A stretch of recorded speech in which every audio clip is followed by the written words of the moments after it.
Estamos primero de acuerdo que consensuemos ese tema, porque Colombia sí necesita ajustes institucionales urgentes. Doctora Paloma Valencia. Yo presenté a nombre del Centro Democrático la reforma a la justicia, que incluía no solamente cerrarle la puerta giratoria de la justicia a la política, porque todo magistrado sale a hacer política y todo político fracasado sale a ser magistrado, y además ese cruce de favores de nombramientos, eso hay que eliminarlo, hay que tener instancias para juzgar a los magistrados y sobre todo necesitamos que la justicia se parezca a la tutela, es decir, que los términos sean obligatorios y que se resuelva fácilmente. Hay que eliminar las 3 cortes, tener una sola corte de cierre, tener magistrados mayores de 60 años, elegidos de diversos orígenes para evitar ese proceso de la cooptación que generó ese cartel de la toga. Necesitamos unos de la academia, otros de la política, otros de la rama, otros de los litigantes y los usuarios, para que la justicia se parezca más al sentido de justicia de los colombianos. Necesitamos medidas que se trataron de incluir en el de pequeñas causas y creo que en la Cámara lo sacaron, lo incluí yo, que es las 3 oportunidades. A la tercera vez que lo capturan usted, independientemente del monto del delito, usted entra 5 años a la cárcel en un proceso sumario, y eso necesita que la policía esté habilitada para actuar como fiscal, porque hoy la gran brecha es el problema de que los fiscales no alcanzan y no llegan y entonces todos los van soltando porque no hay cómo judicializarlos. La policía tiene que hacer ante el proceso de juez de garantías en un proceso sumario y mandarlo a la cárcel a la tercera oportunidad. Yo estaba muy convencida de que esta reforma la sacaba el Congreso, pero cuando llegué allá a Edulfo me tocó ver a los presidentes de la Corte Suprema amenazando a los congresistas en la Comisión Primera, yo quedé perpleja. Entonces dicen, es que el Congreso hundió la reforma. No, Gustavo, la hundieron las altas cortes. Y si no fuera eso suficiente, un proceso absolutamente ridículo, que era que ellos nominaban a quienes los iban a juzgar en ese tribunal de aforados charrísimo que sacó el gobierno, pues ¿sabe qué hizo la Corte Constitucional? Dijo que eso era irrespetar la autonomía de la justicia y que a ellos no los podían investigar. Entonces yo hoy, si a mí me lo preguntan, creo que la actitud de las Cortes, en especial todas las altas cortes, exige que los colombianos tengamos una constituyente solamente para la justicia. Vale, perfecto, doctora Paloma. Doctora Angélica Lozano. No constituyente. No soy partidaria de una constituyente, creo que esa idea de refundar la patria es ingenua. El 12 de marzo, Gustavo, vas a ver el Congreso, así mismo sería la foto de la constituyente, entonces nos quieren empujar a refundar la patria para tener retrocesos. Coincido con Paloma. El culpable, el obstructor y el más clientelista y el que más aboga por sus intereses malsanamente y no por el bien de la justicia son las Cortes. ¡Qué miedo el lobby de las Cortes! La presidenta de la Corte Suprema de Justicia amenazó al Congreso. Casi los periodistas no cuentan eso, ¿no? Algunos. No sé. Perdón, el fiscal, yo tuve que confrontar al hombre más poderoso, el fiscal Montealegre, al superministro desinteresado que no quería ser fiscal, Néstor Humberto Martínez, haciéndole el cajón y el negocio absoluto a todas las pretensiones de Leonidas Bustos para ganarse la nominación, la elección de fiscal, porque la nominación la cuadró por otro lado. Esa reforma del equilibrio de poderes en el componente de justicia, el Congreso, a pesar de todas las presiones de Montealegre, que dijo que eso era como quemar el Palacio de Justicia, A mí me dijo el Congreso Franco, cumplió. tirador de la justicia. A mí Néstor Humberto dijo que yo había metido un leviatán. Entonces, el fiscal general, que todos quieren ser presidentes, se enloquecen en ese cargo, abusan del poder, y las altas cortes son un actor fundamental que tiene que ponerle la cara al país y tener responsabilidad, porque el que esos aforados, Luis Fernando, no tengan quien lo ronde, es lo que pudrió la cúpula. ¿Quién puso al fiscal corrupto Gustavo Moreno? ¿Cuota de quién es?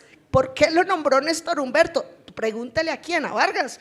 Y por supuesto el enfoque, la reforma de la justicia tiene que servirle al ciudadano de a pie, la impunidad cuando le deben unas prestaciones sociales, una estafa, un conflicto comercial, inmobiliario. Si no logramos justicia ahí, va a pasar esos linchamientos en esos supermercados, la gente se está tomando la justicia por mano y eso es peor y más grave. Entonces, no de lo que constituyente, conocemos. Angélica Lozano.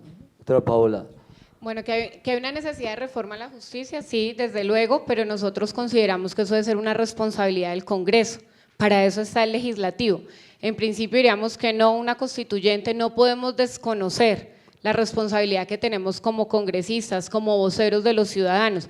Por eso la invitación es a que los ciudadanos el 11 de marzo sepan elegir. Aquí se están sacando a la luz muchas cosas que han pasado frente a las reformas estructurales que requiere el país y que en unas ocasiones son los congresistas, en otras son los sectores, en otras la rama, entonces que no las han dejado salir adelante. Claro, por eso tiene que haber una independencia de poderes, que es lo que finalmente tiene que ser el objetivo de este país, y por eso los ciudadanos deben saber elegir el 11 de marzo, que elijan transparencia, que elijan renovación, que elijan personas comprometidas que lo que dicen lo van a hacer. Entonces nosotros diríamos que en principio no una constituyente, pero que desde luego sí es una responsabilidad hacer esa reforma a la justicia, que no podemos seguir con esos casos de reincidencia.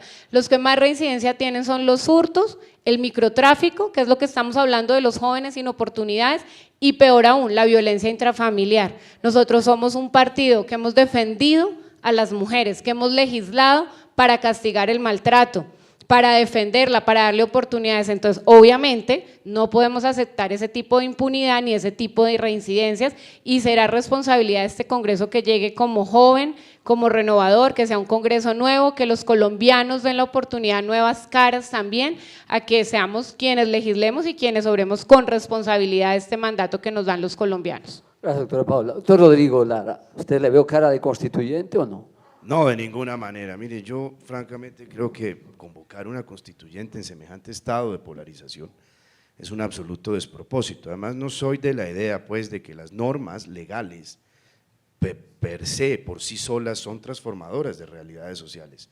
Yo no conozco una sola gran reforma social profunda que sea el producto automático de una norma legal. Yo no veo que haya mejorado sustancialmente el ejercicio de la política en Colombia después de la Constitución de 1991, que despertó tantas ilusiones en ese entonces. Las reformas políticas son utilizadas en muchos casos como una ilusión, como un engaño efectista, y detrás de ellas muchas veces se cuecen verdaderos intereses espurios, y le doy el caso del actual.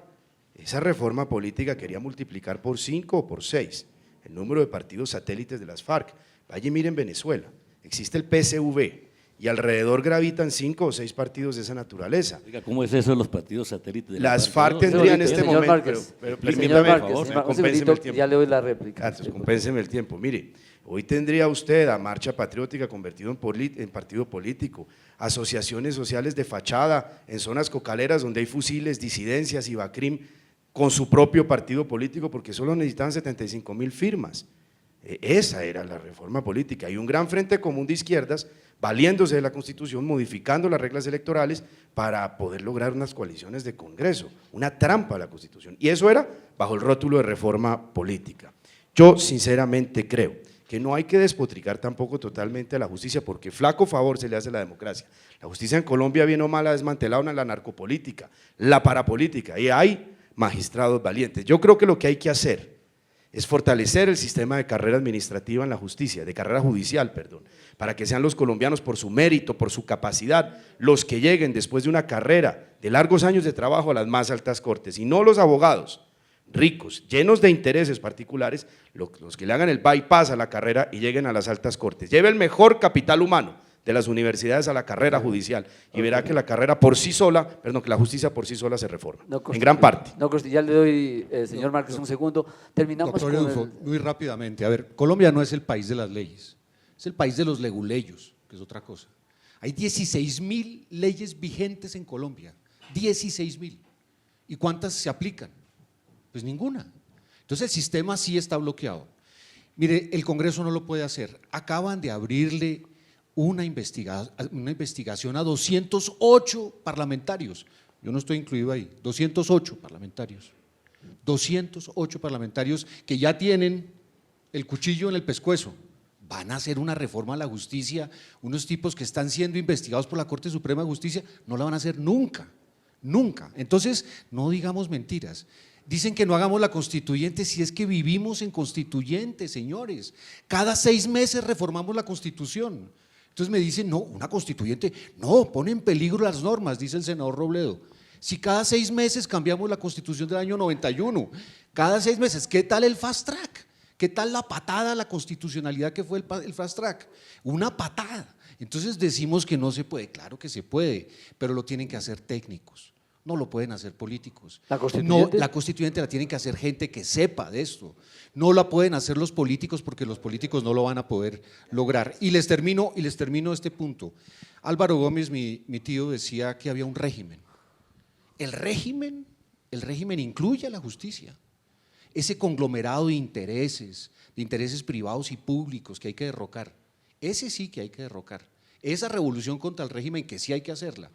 El sistema judicial está en el régimen, es parte de esa élite que no quiere que esto cambie y por lo tanto a mí no me parece que lo podamos hacer desde el Congreso, es mejor poner unos técnicos que lo hagan bien y llevémosle eso al pueblo, que el pueblo decida si esa reforma hecha por gente que sabe de justicia es la que necesita Colombia para salir de este atolladero en el que estamos.